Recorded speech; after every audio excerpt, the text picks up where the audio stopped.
All right. Tim, are you ready? So, yes, ready. Great. So I'd like to welcome everyone back to the bi-weekly virtual AMO seminar. My name is Jonathan Weinstein, and it's my pleasure to introduce this week's speaker, Tim Taminiau from TU Delft. Tim did his PhD work in the laboratory of Nick van Hulst in Barcelona, where he worked with optical antennas and coupling them to quantum dots. In 2011, he moved to the Kavli Institute of Nanoscience at Delft on a Curie Fellowship, where he worked in the laboratory of Ronald Hansen on a variety of experiments with NV centers and carbon-13 nuclei in diamond, perhaps most famously his 2015 work using NV centers to perform loophole-free Bell inequality tests. In that same year, Tim became a group leader at QTech Delft, where he's continued working with spins in diamond to perform a variety of tour de force experiments. My personal favorite is the image you see as his lead slide, which hopefully he'll talk about. But before we begin, I'd just like to remind everyone that you can ask questions through the Zoom Q&A or through the YouTube chat. We expect to pause the talk twice for questions, so I'd encourage you to ask early and ask often. And with that being said, please take it away, Tim. Okay, thank you, Jonathan. So I think this is a super exciting seminar series, and I'm very happy to have an opportunity to contribute to it. Of course, I also hope that this whole pandemic stuff soon passes and that I can meet many of you in person again as well. So this talk will focus on doing quantum information with spins in diamonds. And really one of the main goals of my group at QTech in Delft is to realize quantum networks. So we have nodes that contain multiple qubits that can store and process quantum states. And these nodes are then linked together optically using photons. Now, in this case, the qubits will be based on the NV center in diamonds. But there are, of course, many other promising and exciting systems out there, like other defects in diamonds, defects in silicon carbide, rare earth ions, trapped atoms, and so forth. Now, why do we want to build these kind of quantum networks? I think for me, the motivation is really threefold. So first, these kind of systems allow you to do modular quantum computation and simulation. So essentially, you can distribute quantum computations over the network, and you get a kind of nice inherent scalability there from the modularity, right? So you can make modules, couple them together optically, and by making many copies of these, scale to a large system. Now, second, photons can travel for long distances, so you can also use this for quantum cryptography over long ranges. And finally, I think we really haven't yet had control over such large, complex, extended quantum systems. And there might be opportunities to kind of push fundamental tests of quantum mechanics into new regimes using such networks. Now, in this talk, I want to focus on what happens here inside in these nodes, how we can control and detect many spin qubits in such a node. But before we get to that, I just quickly want to flash a few results about these optical links, mostly just to give you the sense that those actually work, we can do this, and they exist. So this was an experiment that was already mentioned in the introduction, where we entangled two of these NV centers in two different diamonds on opposite sides of the Delft campus through a photonic link. So one diamond was then here in this in the physics building over here. This is where I'm sitting right now giving this talk. And the other diamond was in a lab in a nuclear reactor about 1.3 kilometers away on the other side of the campus. The goal here was to perform this so-called loophole-free Bell test. But what it also really showed is that it is possible to create high-fidelity entanglement between even very remote NV centers. And then more recently, the group of Ronald Hansen has kept working on that. And they're also here at Delft. Ronald is a colleague of mine here. And they have now also shown that you can go beyond just having two of these nodes together in a network, and in this case, connect three of them. And what is really crucial here is that in this node over here, called Bob, there's not just one spin qubit, but there are actually two. There's an extra memory qubit. And this is a nuclear spin. And the reason why this one is so crucial is that the way to build such a larger network is to first distribute entanglement between, let's say, Charlie and Bob here, and store that entangled state, and then generate another entangled state between Alice and Bob. And then you can fuse this together in various ways to create larger networks. Right? So it's really important and very useful to have this kind of memory and quantum computation power inside the nodes by having more qubits. And that's what I want to focus on here. How can we start controlling many of these qubits inside these nodes? So here's a brief outline for the talk. I want to start with an introduction and address the question, how can we control such an individual electron spin from the NV center, and then also use this to detect and control many nuclear spins in its environment as additional qubits. And then after that, I want to quickly discuss two recent experiments that we then did using these kind of spins. And the first one is motivated by quantum simulations. So we have a system of multiple coupled spins. Can we use it as a quantum simulator? And in this case, in particular, we'll look into realizing discrete time crystals that are localized in a many-body regime, and these present a new phase of out of equilibrium phase. And then after that, in the final part, I want to move more towards a quantum computation motivation and look at if we can already start programming and encoding logical qubits in these spins, and particularly logical qubits of complete quantum error correction codes, so we can look into studying fault-tolerant operations.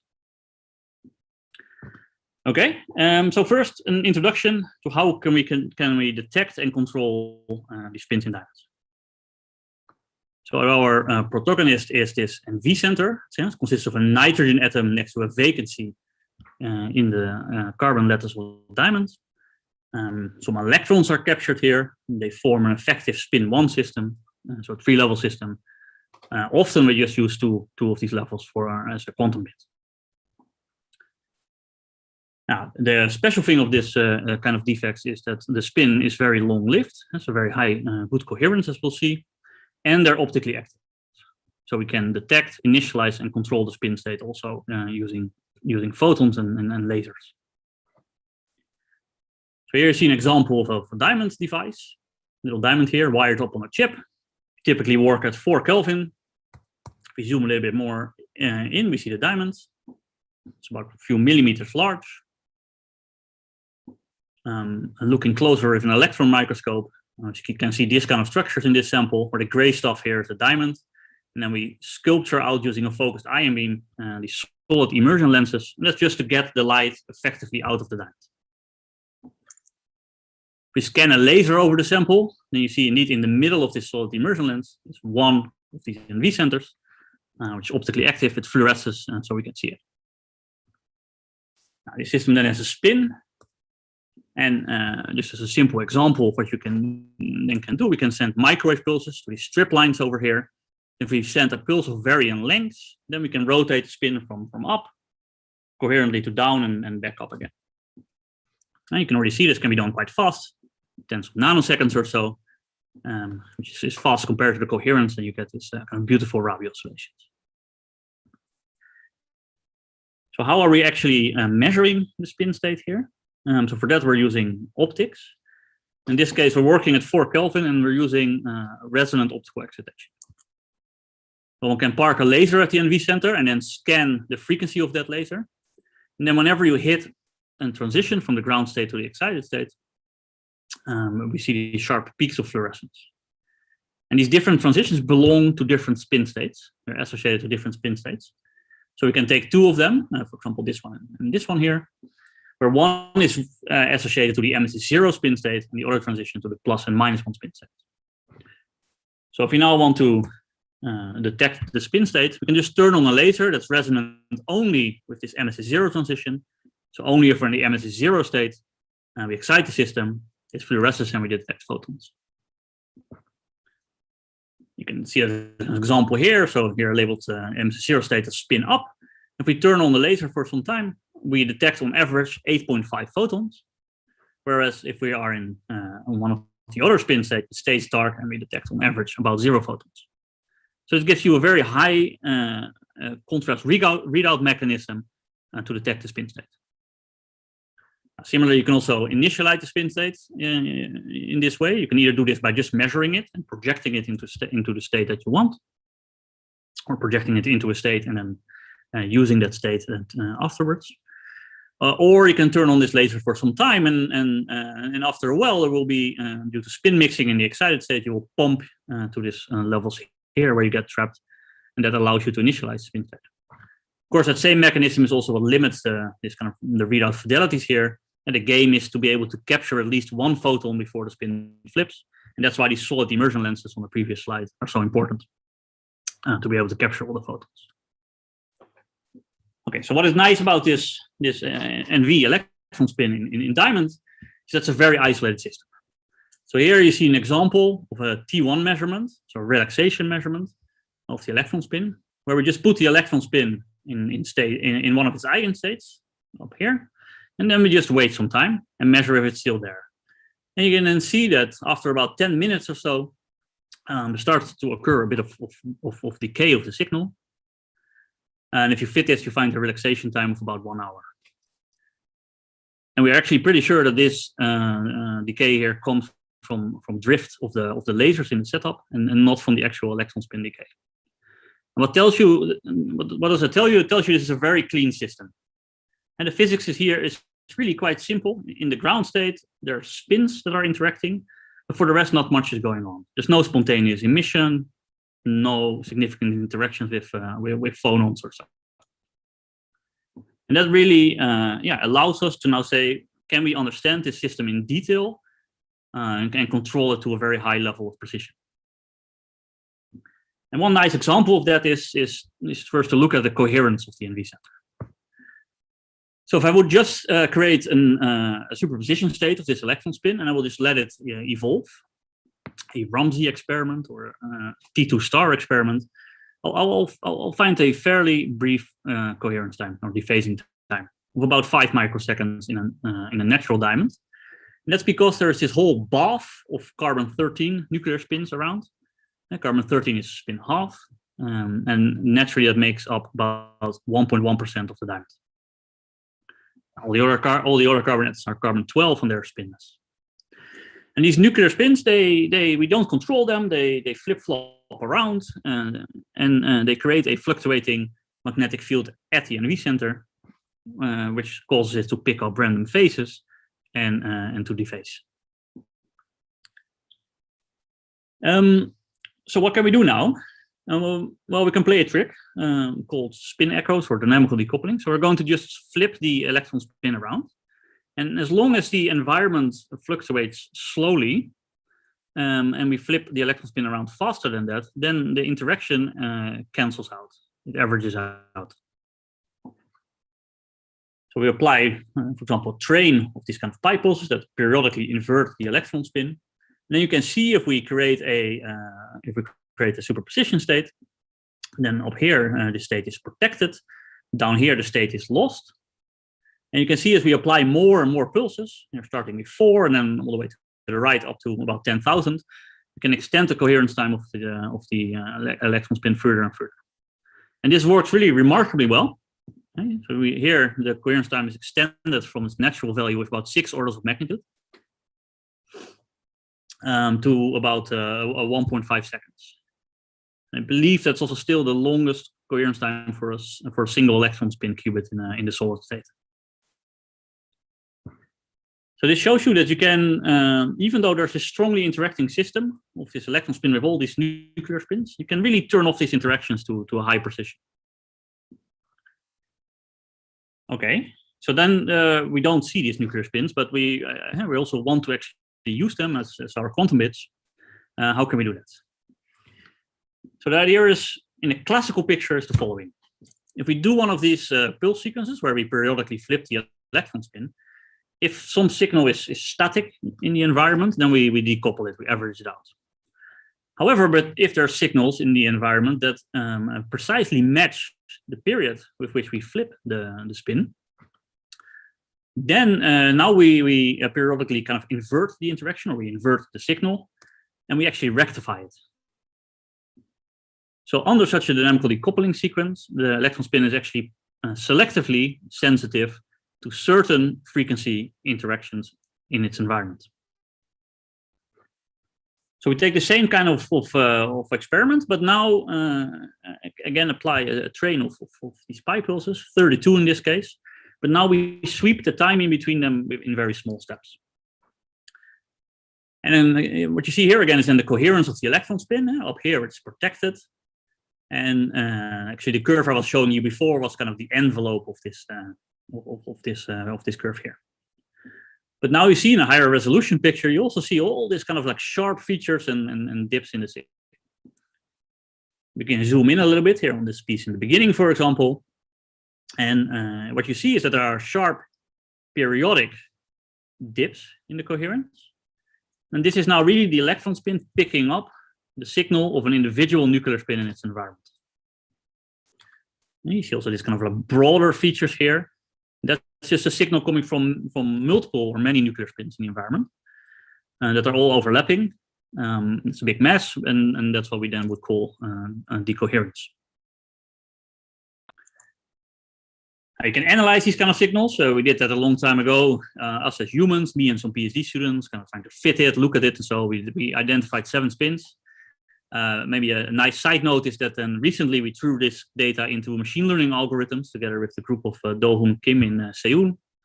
And actually the computer can identify in this signal that you see here very accurately 30 of these nuclear spins.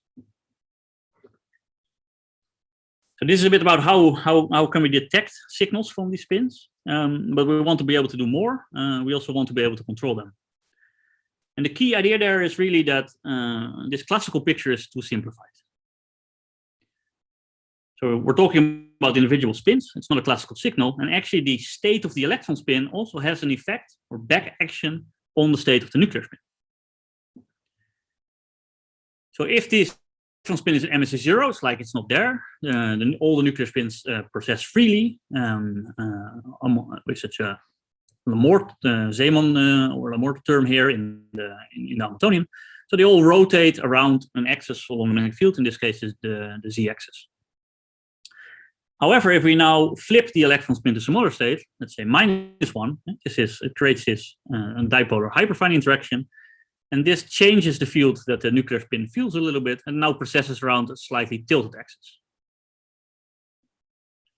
Now, maybe you can imagine if I have 2 different rotation axes that do not commute and make some angle with each other.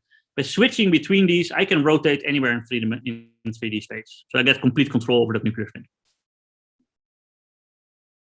Because these 2 rotations don't commute, also their ordering matters, and I can also use this to generate 2-qubit and entangling kind of gates and operations. And finally, because this interaction with the electron spin will be different for each nuclear spin, because they all have a different position in the lattice, they have a different distance to the electron spin, an angle, they all feel a different field, and I can also do this selectively. So, but just flipping the electron spin around with the correct timings, what you can actually generate is a controlled gate, or 2-qubit gates, between the electron spin and the nuclear spin. So in this case, naturally, you will typically get a gate where the electron spin is the control and the nuclear spin is rotated. So this effectively, you're creating an Hamiltonian SZ-IX interaction. So you can think of it as the nuclear spin is rotating depending on the electron spin, like a C0 gate, or you can think of it as the electron picking up a phase that depends on the X projection of the nuclear spin. And that's what we're using in this sensing picture. Okay, so that's how we can then control these nuclear spins. And I think now an important question is like, okay, how can we now really characterize this environment accurately and know exactly what we have there and use them as quantum bits? So there I want to discuss how can we characterize this little quantum processor. Or you can also pose this question as, how can we use this NV center to do kind of an atomic scale magnetic resonance imaging of this nuclear spin environment? And the trick that we're going to do is that we're going to use the NV center to detect the interaction between the nuclear spins. And those interactions really then encode the composition and interconnectivity of all the spins. And we can then also transform that in a three-dimensional structure, which is actually an efficient and kind of convenient summary of the system and its Hamiltonian. Okay, and so we do this through rather complex sequences. It's not necessary to understand the details here, but the idea is actually quite simple. So we apply some sort of decoupling sequence that we use, where we use the electron spin to measure the state of one of these nuclear spins in the environment, and that projects it it projects and prepares it into that state. Then we just let it evolve in some way, and then in the end we again use the electron spin to measure the nuclear spin state. And what we now do during this evolution time is something called spin echo double resonance. So we apply pi pulses on two different frequency tones, so that we flip, for example, both these spins at the same time. And that again decouples them from their environment, but keeps the interactions between them.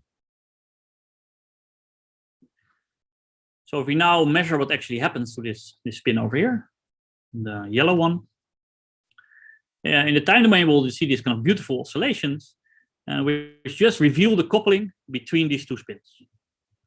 Now here I picked a little bit of an extreme example between two nuclear spins that are actually quite far away from each other, and they only couple with about half a hertz.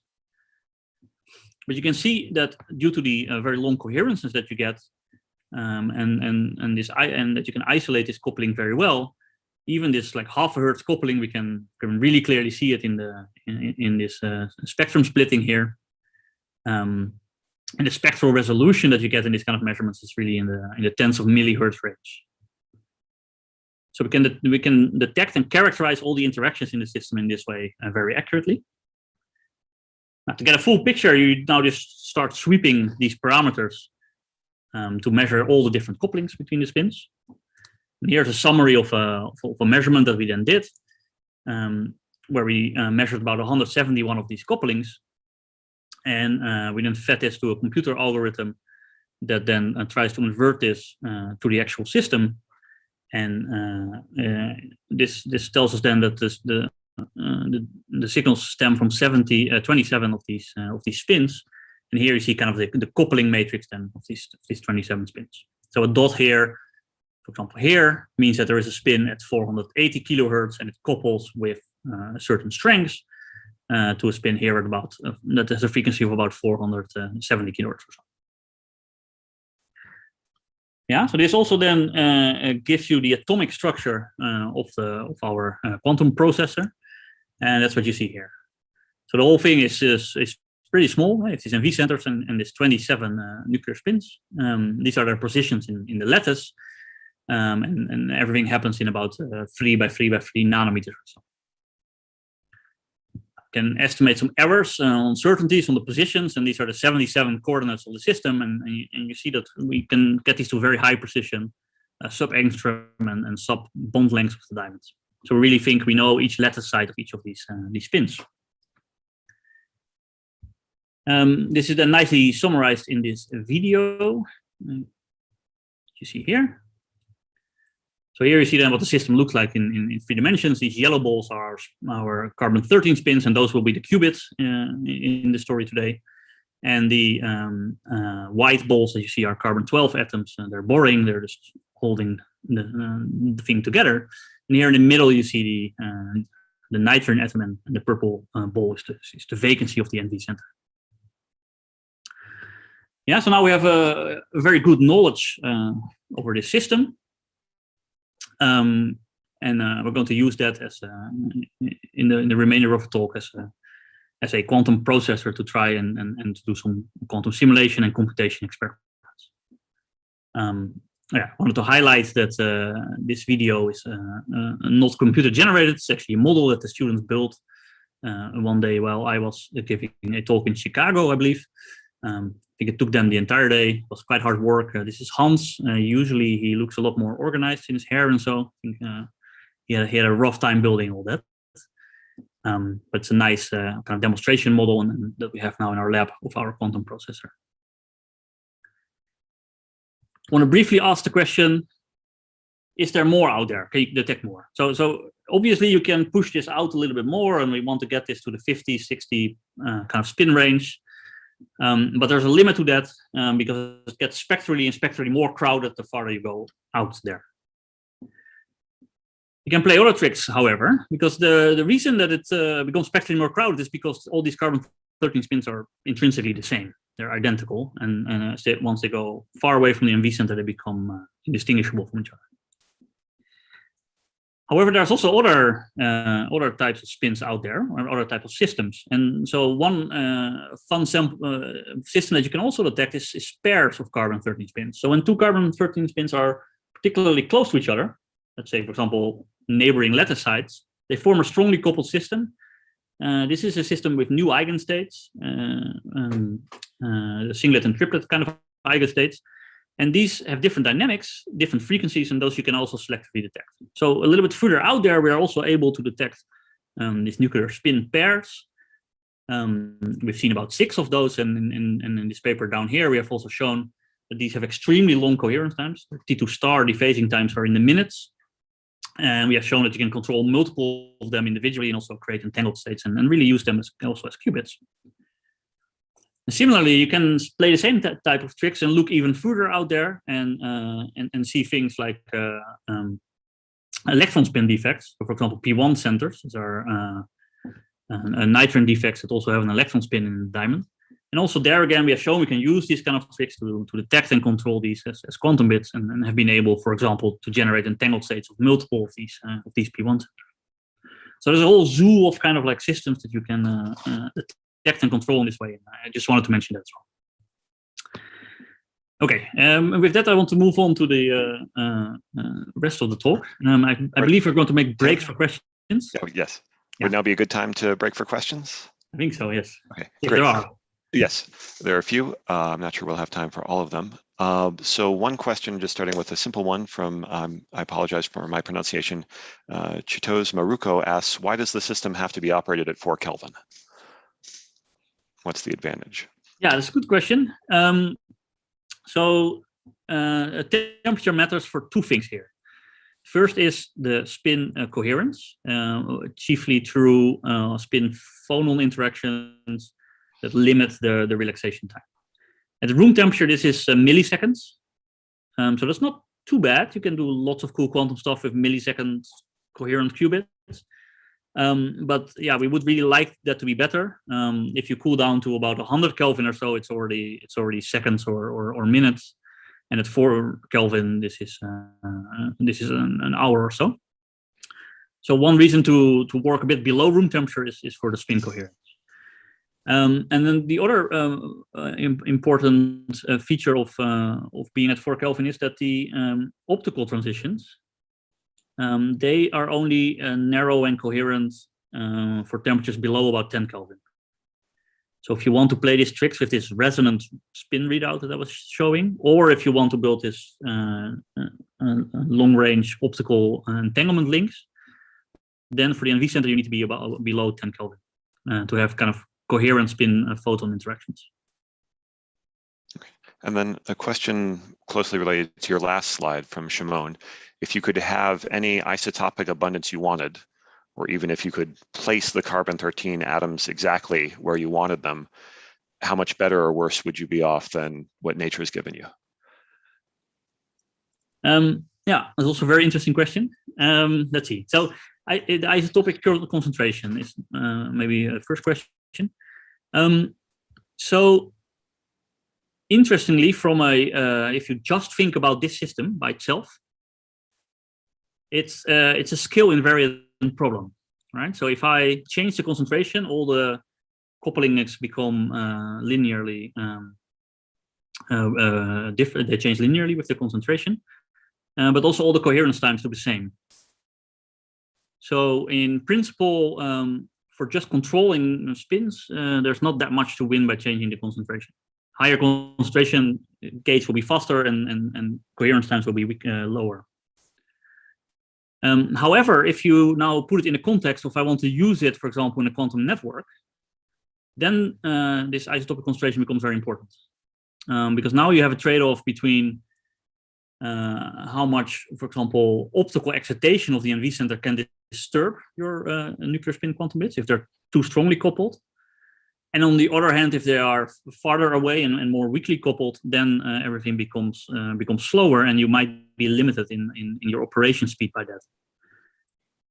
So, given what you want to do, you can actually there play around with your isotopic concentration, and we also do this. We grow also in Delft diamonds with different isotopic concentrations for that reason. There was also a question if you can just place them wherever you want. Yeah, then I think you can do a lot better, because you can say I want 10 qubits, put 10. If you can remove all the other background, yeah, then of course your kind of gate fidelities can be fantastic.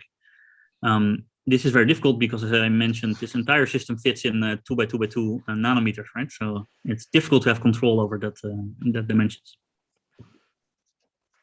Okay, great.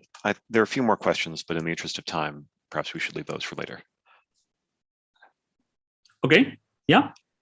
I'll try to speed up a little bit because I realize we're going a bit too slow. So let's look into, can we use this for quantum simulations? And the general idea here is we have this kind of like large, complex coupled spin system. We can individually control the spins and measure them. Can we use this for quantum simulations? It naturally is, of course, good to simulate spin models as their spins. And in principle, because we have universal control over these spin qubits, you can program different kind of interactions and Hamiltonians in the system. So, for example, what we'll do here is we'll actually apply echo sequences to take 9 of these spins, decouple them from the rest, and these 9 spins form an effectively one-dimensional spin chain. And the first problem we wanted to kind of attack and crack with this kind of simulator is something called an many-body localized discrete time crystal. And this is really a collaboration with our friends over here, Norman and Francesco, on the theory side. Okay, so quite brief, what is a discrete time crystal? A discrete time crystal is a system that spontaneously breaks discrete time translation symmetry. So here we're considering periodically driven many-body quantum systems. And that means that we can apply a kind of Floquet Hamiltonian, so a periodic Hamiltonian. And then we'll see that the system actually responds with a subharmonic or period double response. Right? So the period of the response of the system is twice the period of the underlying Hamiltonian. And what's then important is that this response is then stable against perturbations, so it forms a stable phase. Now, for such a system to be stable, a key challenge is to make sure that you can prevent or exponentially slow down thermalization of the system. Otherwise, it will ultimately just heat up and be driven into some sort of trivial state. Okay, so there are many fantastic theoretical ideas related to this out there. Also, many beautiful experiments have been done. I apologize, I don't have a complete overview here. I would like to point you to these review papers and the many references in there on this topic. When it comes to how to prevent this thermalization, one prominent idea is something called a pre-thermal discrete time crystal, where you delay thermalization in ordered systems by driving them. And this is, for example, a beautiful experiment from the Monroe group that has recently shown this experimentally using trapped ion chains. And now, really, the only way to truly break, or the only known way to truly break ergodicity and prevent thermalization in interacting many-body systems is many-body localization. So here I want to ask the question, can we show the signatures of discrete time crystals that are really stabilized by many-body localization? And this required disordered interactions in a low-dimensional system. And what is then really a unique signature of this ergodicity breaking is that you will get an eigenstate order through the entire many-body spectrum. So this really can be summarized as that the time crystalline response is stable for all generic kind of states. And for example, in this other case is pre-thermal DTC here, and it's only stable for particular starting states. Okay, so looking at such systems is so far an outstanding experimental challenge, and we want to do that here with this spin chain. So what we do is we program a one-dimensional spin chain by echoing these spins. The Hamiltonian is given by this, so we have some disorder some disorder in the frequency of the spins, and also a coupling matrix of how they're coupled together, and also this is disordered and short range. So then our experiments look like this. We take 9 of these spins, we initialize them using some dynamical nuclear polarization methods. We can bring them in any arbitrary state, and we let them evolve under a Floquet sequence where we have periods of interaction, where the spins couple together, and periods of where we rotate and invert the spins. That gives you an evolution that is predicted to give this discrete time crystalline behavior. And then finally, we read out all the spins, but through some system of two qubit gates. Okay, so what does it then look like? Yeah, so let me just say that now to study this system, what we're going to do is we're going to change the time of interaction. That tells us something about the interaction strength of the system, and we're also going to change the angle with which we rotate the system here in between. And in principle, if you apply perfect pi pulses there, then you will just periodically invert the system. But now we're really also interested in if you have perturbations away from such driving, is it then still stable, right? So is it stable against perturbations? So what we do is we can draw this little phase diagram where on this axis is interaction strength, and this axis is this rotation.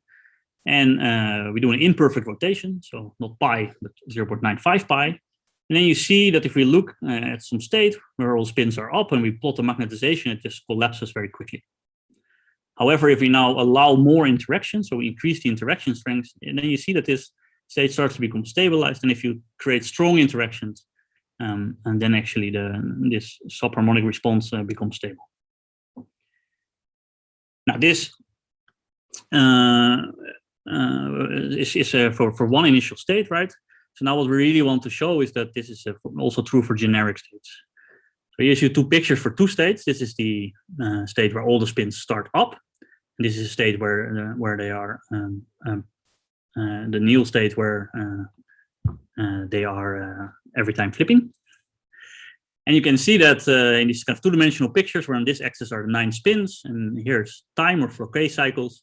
And you see that all the spins are synchronized and they're beautifully flipping together. Also here in this checkerboard pattern. And we then did this for an additional 9 other random states, so in total for 11 states, and extended this Floquet cycle up to about 800 cycles. And what you see is that for all these states, stable, long-lived response is observed. And that's now really kind of the smoking gun evidence that we're looking here at something that's consistent with this MBL stabilized DTC, and that can be distinguished from kind of pre-thermal mechanisms that delay thermalization. I want to mention that about 1 month after our work appeared in the archive, it's also a beautiful paper by Google and Stanford and others, that also showed such an MBL DTC using superconducting qubits.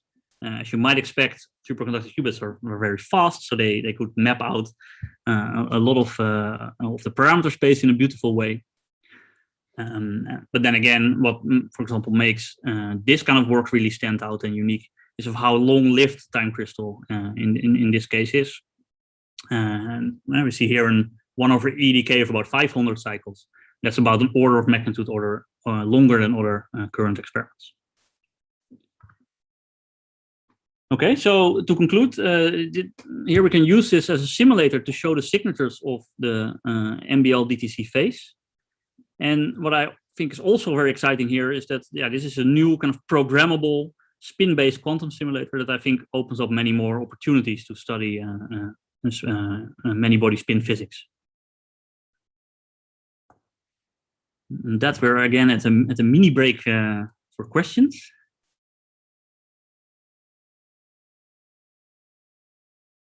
I think the correct moderator. Jonathan, I think sorry, I'm still muted. My apologies. Yeah. If I can ask just a technical question. So creating this 1D spin chain requires that you map out all the couplings and control them. How stable are those couplings over time in the NV platform? Yeah, so we have never really investigated the stability of the couplings, but I mean, in principle, the fundamental couplings here come just from the distance between the lattice sites, right? So this is extremely extremely stable. It's a piece of diamond. There are some there's more to say about this because it's of course a complex interacting system.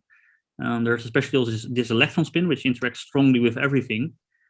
So, for example, something like magnetic field fluctuations and especially misalignment of the magnetic field, yeah, will create a kind of like spin mixing processes and will create like indirect higher order interactions between spins and so. So you do have to control well your external parameters as well. For example, we align the magnetic field to better than 0.07 degrees, I think, always for these experiments. And then a question from Xiaomi. Have you attempted these discrete time crystals beyond 10 states or 10 qubits and asking about why there's a large variance in the subharmonic response between the 10 states? So first question, have we attempted larger systems? Not much, no. The reason to not do that is that if you do the theoretical calculations for these kind of chains, then already at this system size, 9 spins, the theoretical lifetimes are extremely long, 10 to the power 6, 7, 8 Fouquet cycles. So we're very far from being limited by the system size in that sense. And this experiment and also all the other experiments out there are really limited by decoherence from the environment. And so here we focused on getting on doing a very good job on having stable qubits and little decoherence, and that's why we can also extend to this kind of late time behavior that's not yet accessible in many other platforms. So that's a motivation for not yet attempting too much to go to larger spin chains. We do think it's very possible, but there's technical challenges to solve. Like we desire higher Rabi frequencies to be able to drive more spins at the same time to make larger systems. The second question, I was not sure if I got it. Something about. I'm not sure I quite understand it either. About a large variance in the subharmonic response between the 10 states? Yeah, large variance. I'm not sure where we would see that. I guess it must be in this data.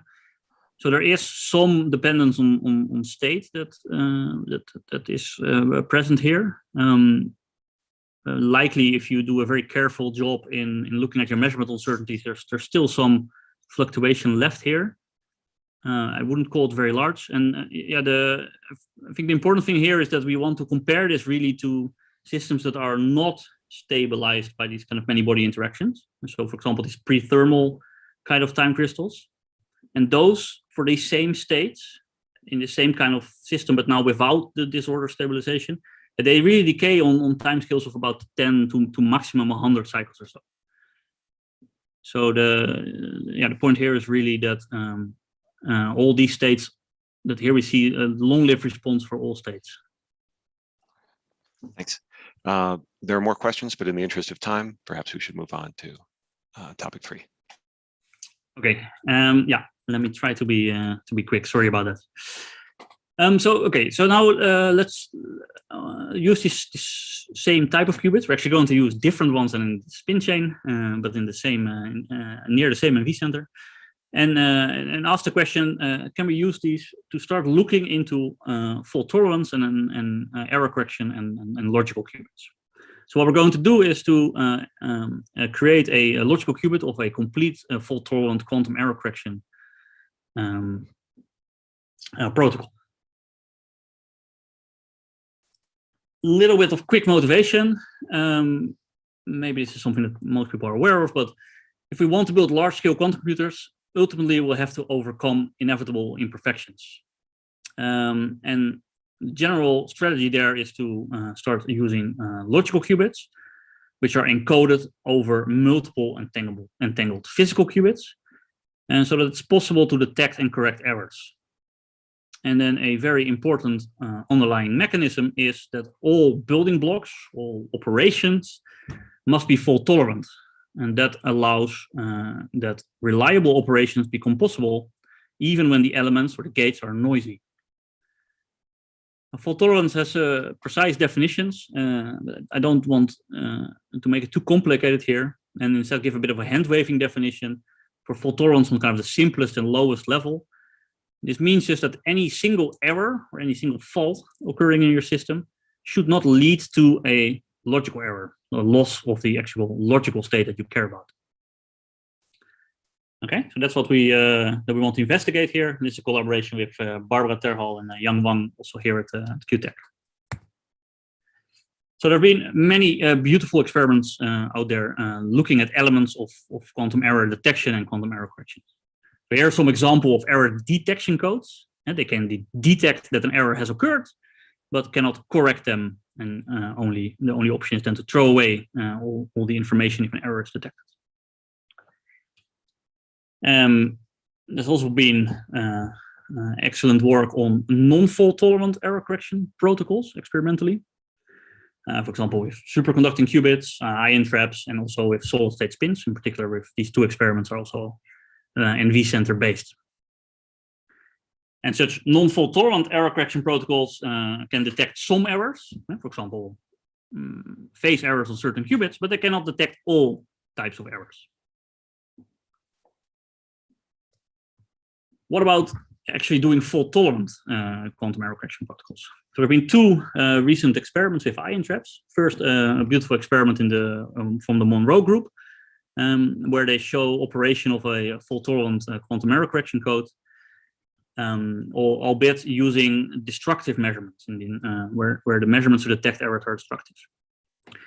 And then very recently, also in a paper in the archive by the Honeywell group, where they beautifully show actually a complete fault-tolerant error correction protocol.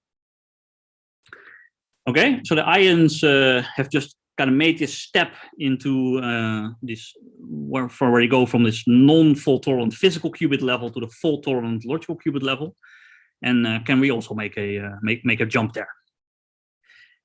And the first question to ask there is really like, what is the smallest fault-tolerant quantum error correction code to be able to minimize the number of qubits that we need?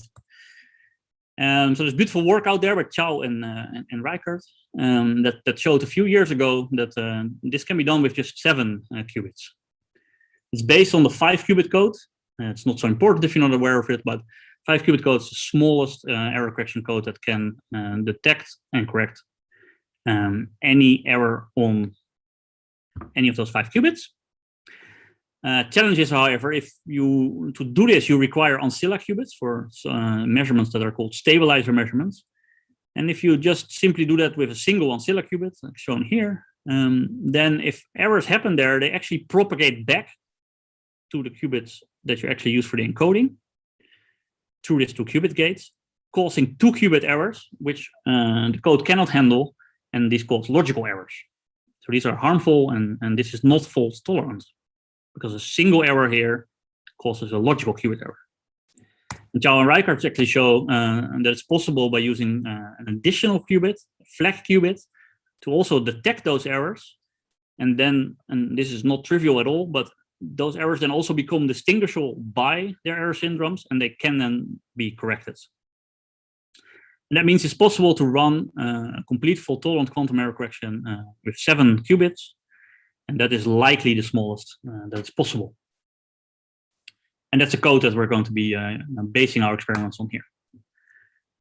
So we again take this quantum processor with the 27 nuclear spins. We now select 5 different ones, and we're going to use those as our qubits.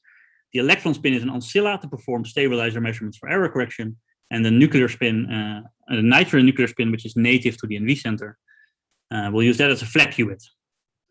And what we then show is that we can fault-tolerantly encode a logical qubit, apply fault-tolerant transversal operations on that. I won't go into detail there, and also perform stabilizer measurements in a way that is compatible with fault-tolerant error correction.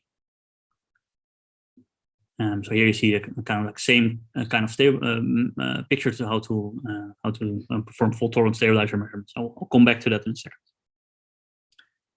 Okay, in view of the time, I'm going to skip over this slide. I'm just going to say that the first thing that we then could show is that by measuring 4 qubit stabilizers, so in this case the XXXX operator, we can show that we can do this non-destructively and also run real-time feed-forward based on the measurement outcomes, so that we can use this, for example, to deterministically perform such an experiment and deterministically project a 4 qubit state into a 4 qubit GSE state. So this is really just to show that this kind of a key building block for quantum error correction, where you have to non-destructively measure if any errors occurred, and then also in real time be able to act on those measurements. And that's a capability that we can do here. And so far, this was not yet shown in any platform, except now, of course, also with the exception of the Honeywell team. Okay, so this will run now to the fault-tolerant encoding and the stabilizer measurements. So this is the circuit that we developed, particularly Yang Wang here, to fault-tolerantly encode this logical qubit system. I think I'm going to skip the details. As you can see, it's quite complicated and it involves a lot of gates. The general idea here is, again, that if any gate, for example, this 2 qubit gate over here, fails, then these errors can propagate. And in this case, they would propagate to a YZ error, which is actually a logical error. However, because we have these other additional steps behind here, those errors can be caught again, and the whole system becomes fault-tolerant. See the proof of the fault tolerance of this, I refer you to this paper. Okay, and does it then work? So here you see the results after this fault tolerant encoding. If we do a non-fault tolerant encoding and we split up the possible outcomes in 4 different bins, 2 of them which have no logical error, this is no error at all, or a single error, and a single error can still be corrected, so that's not a logical error yet. Then we see that in 81% of the cases we don't have any logical error. And if we then add this extra complexity and make the scheme fault tolerant, we see we actually suppress logical errors and we improve the fidelity to about 95%. And you can get some insight in how this works by looking at this graph. Because what's happening actually here, we are suppressing cases of multi-qubit errors that cause logical errors. But due to all the extra complexity, it does come at a cost that now we have more chance on having a single qubit error. And there's less chance of having no errors at all. So here you can nicely see that the scheme suppresses logical errors, but of course it comes at a cost of single qubit errors. However, those are correctable. Okay, and then finally, I want to look into how can you do fault-tolerant stabilizer measurements on this logically encoded qubit. So what we do here is we first fault-tolerantly encode the qubit, and then we want to measure here the stabilizer X, X, Y, identity Y. So 4 qubit stabilizer, it's one of the measurements you have to do in the cycle of quantum error correction. Let me immediately say that, so we don't run here the full repeated quantum error correction cycles. For this, the fidelities are not yet good enough or to get a very meaningful result out of that. But instead, we show that we can apply and perform stabilizer measurement fault tolerantly, and that after the stabilizer measurement, we indeed also still have the logical state and can act on it further. Okay, so the general idea here is that by adding this additional flag qubit, if any errors happen on this ancilla qubit, these propagate to this encoding qubits and would cause logical errors. However, we can also detect those using this extra qubit, and then these errors become non-harmful and they're correctable. And you can see then here that if we do this in two ways, either with a non-fault tolerant scheme or with a fault tolerant scheme, and if we then you see if there's no additional errors applied, the difference is actually small. And this is because these errors, these harmful errors, are actually very rare. However, if we also on purpose insert those errors, then you can see that this has a detrimental, very quick detrimental effect on the non-fault tolerant scheme, which cannot recover from those errors, whereas the fault tolerant scheme recovers from these errors, at least in part. Yeah, so that's already a kind of in my opinion, an exciting step where for the first time for these kind of platforms, solid-state spin qubits, we're able to move from it's kind of like physical qubit level to logical qubits, where fault-tolerant operations and error correction become possible. And ultimately, that will be essential if we want to realize any large-scale quantum computers or large-scale quantum networks. So just a quick conclusion. We've seen that we can use this system for quantum simulators as a quantum simulator, also to explore logical qubits and fault tolerance. And really one important next step now is also to take these larger kind of quantum processors and link those up together into quantum networks. I think these are some exciting times. Let me end by thanking the people that have been working on this, particularly Joe and Connor over here for the discrete time crystal experiments, and Mohammed Abobai for the error correction and fault tolerance experiments. Thank you. Thank you for that great talk. I enjoyed it very much. Maybe we have time for time for one or two questions. There was an anonymous question from the discrete time crystal part of the talk, if we can return to that, asking about your experimental demonstration that you've prevented thermalization. What should that 1/e timescale be compared against to show that you've prevented thermalization?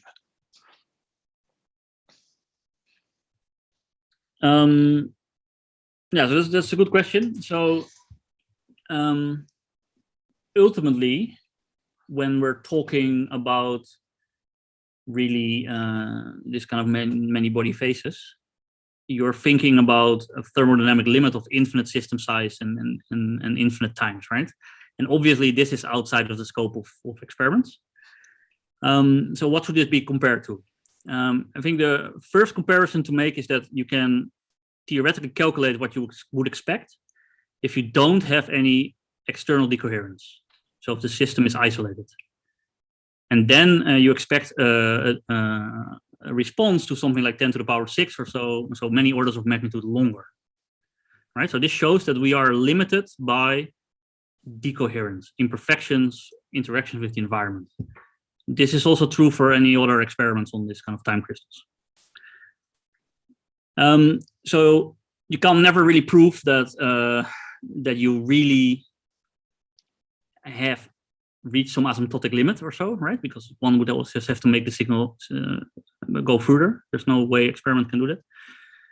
So here we take the other approach. We say, if we would have a system that has no disorder and it shows this pre-thermal response, what would happen then? So you can also numerically calculate this, and there's also been experiments.